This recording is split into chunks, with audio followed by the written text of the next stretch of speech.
Ushbu videoda dekabr oyida chiqishi kutilayotgan barcha события va skinlarni birgalikda ko'rib chiqamiz. 1-dekabr kuni Fredrin Giroy uchun yangi Starlight skini chiqariladi. 3-dekabr kuni esa Martis Giroy uchun yangi Elite skini o'yinga qo'shiladi va bu skinni 60 olmos evaziga sotib olishimiz mumkin bo'ladi. 5-dekabr kuni Ataka Titanov kollaboratsiyasi событияsi qaytadi. 1-faza tokenlari 12-dekabr kuni, 2-faza tokenlari esa 19-dekabr kuni bo'lib o'tadi. 8-dekabr kuni San Giroyning yangi yillik Starlight skinini olishimiz mumkin bo'lgan события boshlanadi. 17-dekabr kuni esa Hills Giroy uchun yangi Mythic skini o'yinga qo'shiladi.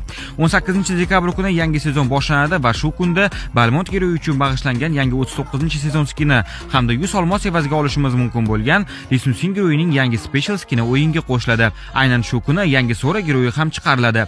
24-dekabr kuni barcha Christmas skinlarini o'yin do'konidan sotib olish imkoniyati mavjud bo'ladi.